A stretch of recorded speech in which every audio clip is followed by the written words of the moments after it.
Good day guys, and welcome to my YouTube channel. So meron tayo ditong isang Argao Taiwan, no. So Argao Taiwan, newly hunted, kakapasok ko lang nito. Yan. So ito yung ginamit ko na medium kasi ito yung available. So pwede naman siyang gamitan ng reverse sun kung ano yung available sa inyo, no. Kasi itong ganitong medium, ginagamit to usually sa mga tugas or sa bantigi, no, sa mga fast drainage na mga bonsai material. So ito yung bonsai material natin. Actually grafted to noon. Itong sangang to, actually buhay to noon. So pinutol ko siya kasi nga sobrang haba niyan. So namatay. Dito lang yung nabuhay, may sangang isa dito. May isang sanga. So ginagraft tayo ng dalawa. No, isa lang. Nag-graft tayo ng isang Argao Taiwan. Lumaki na siya. Yan.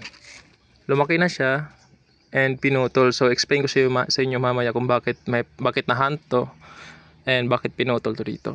So meron tayo dito dalawang node na iniwan. Yan, isa dyan sa taas, isa dito sa baba. So yung magiging style niya, magiging target natin sa kanya na gawing bonsai is semi-cascade. Semi-cascade kasi wala na siya dito, no. Mahirap nang patubuhan to kasi nga patay na to. Mahirap din habulin dito. So gagawin natin semi-cascade. Gawa tayo ng sanga dito. Gagawa tayo ng material na semi-cascade, no. Yan, papunta dito. So this is the very raw na material, no, kasi gagawin pa natin tong material for semi-cascade kasi nga hindi pa siya sa semi-cascade, no. Yan, gawa tayo ng sanga dito. Diyan pa ganyan. And dito for the apex. So dalawang sanga muna yung papalargahin natin. Dito kukunin ko yung 50% ng main trunk. So ito na kasi yung main trunk. Yan. Ito na yung main trunk natin. Sanga to, namatay dito. So ginawa natin siyang main trunk for semi-cascade.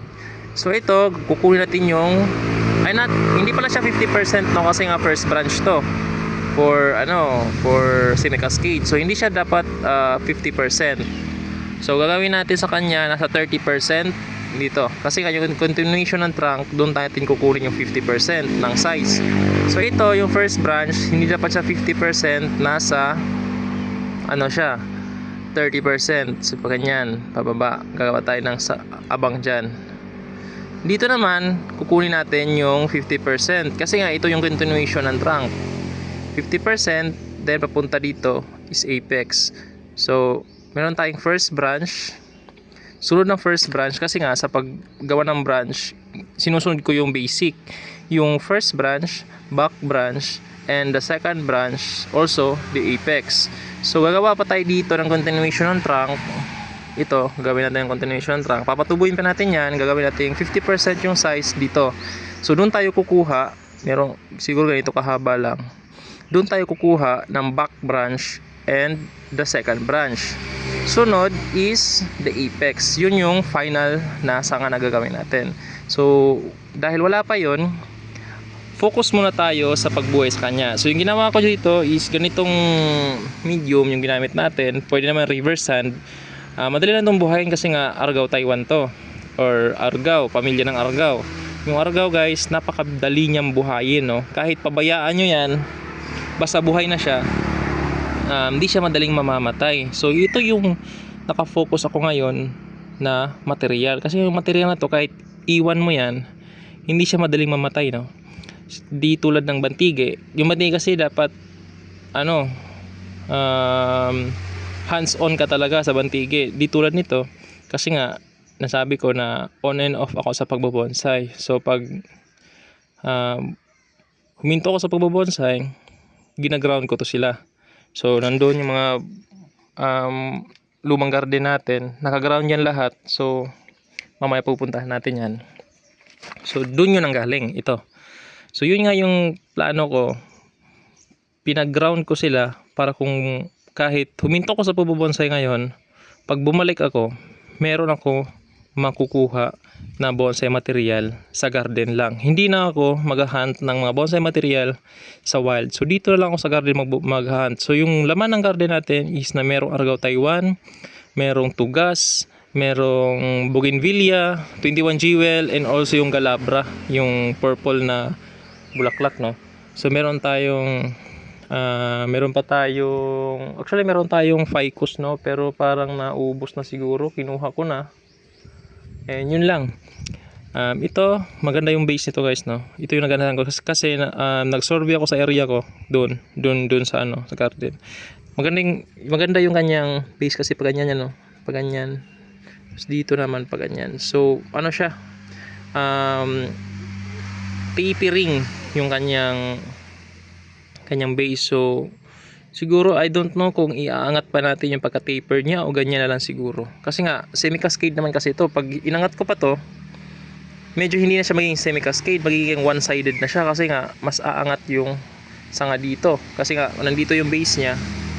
Kung iaangat pa natin yan, magiging siyang one-sided and medyo matangkad na siya. So hindi na natin siya iaangat. Okay na siguro yung ganitong base. Yan, ganyan yung base lang. So yan guys, no, papatubo tayo dito. Actually nasa 2 days pa to.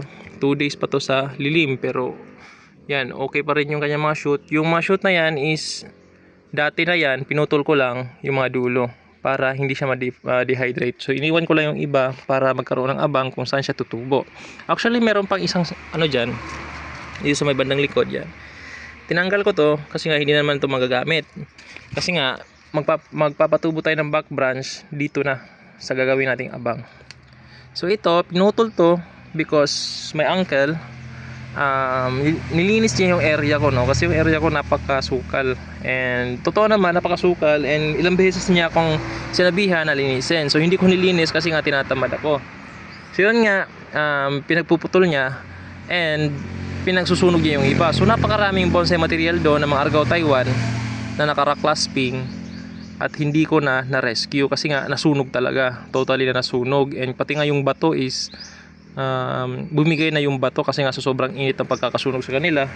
So hindi ko na nasalba yung iba, no. May mga magaganda pa naman sana rock clasping. So yung sa last video, yung kasama ng bantige na rock clasping na 3 sa isang bato, kasama din yun doon sa nasunog, pero hindi siya masyadong tinamaan. So na-rescue pa natin yun. And ito din kasama din doon sa mga nasunog, pero hindi siya tinamaan ng sunog kasi medyo malayo-layo siya, kaya nabuhay pa rin kahit pa paano. So punta tayo sa garden. Ayan, dito lang yung garden natin guys. Actually meron pa tayong mga dito, no, mga bonsai materials. Actually gagawin ko tong bakod. So hindi ko pa to tatrabahuin. Ito mga hibiscus Taiwan. Tingnan nyo kung gaano kalalaki na yan. Yan. Yan, no. Sobrang malalaki na yan. Yan. Yan pa. Yan. So hindi ko to bobonsayin muna. Gagawin ko tong bakod. Kasi nga medyo limitado pa yung yung space na pagtrabahuan ng bonsai. Kasi nga yung area doon sa bandang likod, kung saan yung bougainvillea, doon yung workplace ko, or so yung area doon ko nilalagay yung mga bonsai na tatrabahuin ko na. So ayoko munang trumabaho ng sobrang daming bonsai, no? So pinag-ground ko muna sila para pag gusto kong trabahuin, pwede ko siyang i-uproot. So meron pa tayo dong sampalok guys, no? May sampalok pa tayo dito. Yan, gusto nyo makita. Yan, sampalok yan. Yan, sampalok. Actually natumba na to. Pero hindi ko pa siya kinukuha kasi naka-ground na to. Buhay naman siya kahit hindi siya diligan. So ito yung purpose ko, na gina-ground ko yung mga materyales para kahit hindi ko sila alagaan, hindi ko sila dinidiligan, mabubuhay pa rin. At kung magkakaroon ako ng time, or magkakaroon ako ng time na tanggalin sila and ilagay sa pot, hindi pa sila patay, buhay pa sila, no. So meron pa tayo dito isang tugas. Yan, tugas sa bato. Actually tinanim ko to sa bato. Yan, pinapalarga ko pa yan. And ito yung ibang mga bonsai materials ko dito. Ito, siguro tatanggalin ko to. Yan, naka-ground yan lahat guys. Yan, oh. Yan, formal upright. Meron na siyang mga abang. Actually for ano to siya, maganda to siya for siguro semi-broom style, or for basta formal upright. Kasi nga nasabi kong semi-broom style kasi nga yung kanyang magka-level na, no. So hindi na tayo siguro magbe-base sa guides or sa tinatawag nilang guidelines. na dapat hindi magka-level yung first at saka second, no. So ile-level na natin yan, hindi naman tayo sasali sa show. So importante lang diyan na maayos natin or mas maganda siyang tignan sa yung kanyang forma, no. Yan, maganda yung nibari nito. Yan, sobrang ganda ng nibari nito.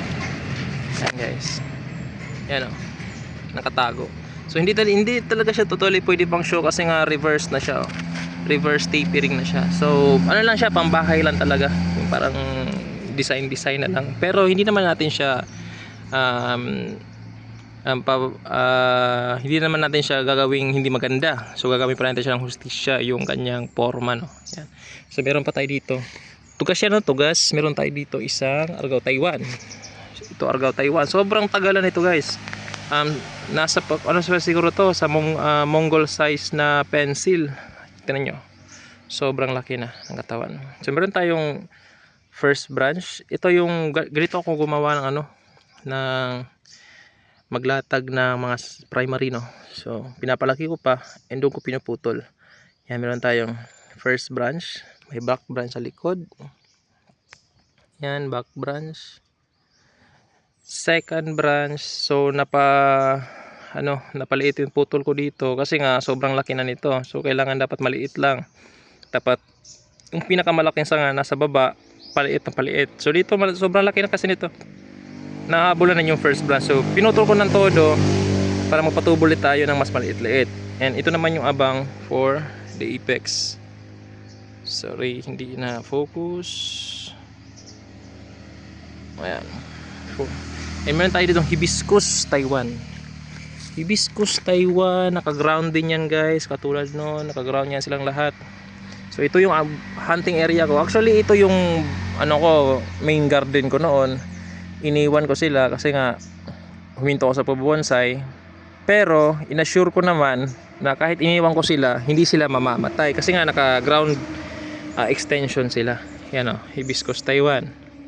Malalaki na yung mga sanga niyan. Hibiscus Taiwan. So pag pumunta ko sa garden ko tapos natipuhan ko yung forma nila, doon ko pa sila i-uproot and ilipat doon sa bagong garden kasi doon ko dinalagay yung mga bonsai na tatrabahuin ko. Meron pa tayong tugas dito. May mga tugas yan, tugas. Actually marami yan talaga sana dito, guys. Ituturo ko kayo kahit mahaba na yung video. Dali lang. Gawa lang sila natin ng part 2. Part 2 na lang yung guys, dito sa may bandang nasunog.